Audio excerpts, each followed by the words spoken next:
ఈ chief election commissioner నియామకం విషయంలో కాంగ్రెస్ బీజేపీల మధ్య మాటల యుద్ధం నడుస్తోంది సార్.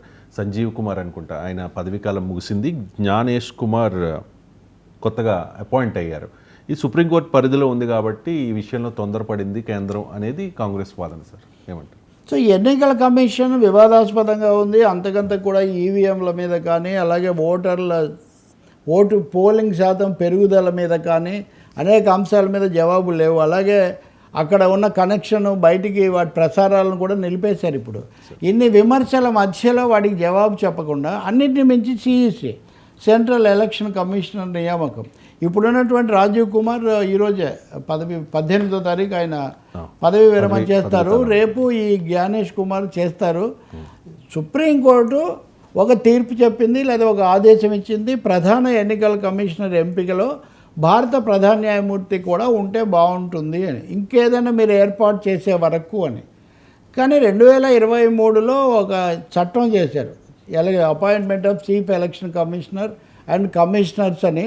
దాంట్లో సెక్షన్ 7 ప్రకారం ప్రధాన న్యాయమూర్తికి చోటు లేకుండా చేశారు. చీఫ్ జస్టిస్కి అందులో చోటు లేకుండా చేశారు. ప్రతిపక్ష నాయకుడు, కేంద్రం చెప్పే ఒక మంత్రి, ప్రధానమంత్రి అన్నారు. ఆ విధంగా రాహుల్ గాంధీ, అమిత్ షా, మోదీ వీళ్ళు ముగ్గురు కలిసి ఈ ప్రధాన ఎన్నికల కమిషనర్ ఎంపిక చేయాలని నిన్న సమావేశం పిలిచారు. కానీ కాంగ్రెస్ పార్టీ రాలేదు. ఎందుకంటే సుప్రీంకోర్టు ఆ కేసు రేపు విచారణకు చేపడుతుంది. ఈ తమాషా చూడండి, ఈరోజు నియామకం అయిపోతుంటే సుప్రీంకోర్టు ఆ కేసు రేపు విచారణకు చేపడుతుంది. ఒక 2 days ఆగొచ్చు కదా అనేది కాంగ్రెస్. ఏది నిజమే కదా. ఇప్పుడు దీన్ని బట్టి వాళ్ళు ఇది ఊరికనే ఒక తతంగా నడుస్తుంది తప్ప కాంగ్రెస్, రాహుల్ గాంధీ ఏం పాల్గొనలేదు. ఒక డిసెంట్ నోట్, అసమ్మతి పత్రం ఇచ్చి ఈ పద్ధతి బాగాలేదు, ఈ తొందరపాటు సరికాదని ఒక డిసెంట్ నోట్ ఇచ్చి ఆయన బయటకు వచ్చేసాడు. తర్వాత వాళ్ళిద్దరే కాబట్టి ఈ మాట రాహుల్ గాంధీ పార్లమెంట్లో లోక్సభ చర్చలోనే చెప్పారు. నన్ను రమ్మంటారు, నేను పోయి ఏం చేయాలి, మోదీ అమిత్ షా కూర్చొని డిసైడ్ చేస్తుంటే నేను దాన్ని చేయెత్తాలి, అంతే కదా అని కూడా ఆయన అన్నాడు. కాబట్టి మీరు అడిగిన దానికి ఫైనల్గా చెప్పాలంటే ఎన్నికల కమిషను, ఎన్నికల నిర్వహణ మరింత వివాదగ్రస్తం కావడానికి ఇది తప్పకుండా దారి తీస్తుందని మనం నిస్సందేహంగా చెప్పొచ్చు. ఈ సమయంలో ఇంకొక రెండు వివాదాలు కూడా వచ్చాయి. ఉదాహరణకు అమెరికా భారతదేశంలో ఓటింగ్ పెరగడానికి నిధులు ఇచ్చింది అని ఒక రిపోర్ట్ వస్తే దాన్ని పాత ఎన్నికల commissioner, chief election commissioner Qureshi ఖండించాడు.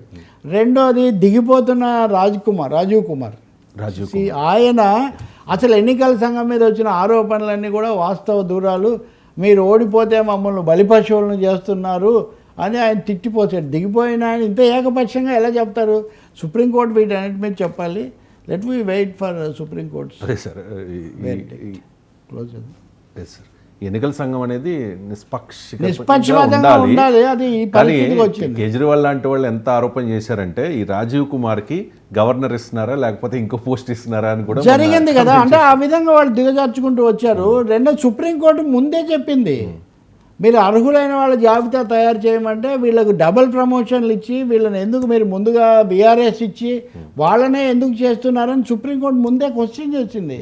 So ఇవన్నీ అలా ఉన్నాయి సందేహాస్పదంగా.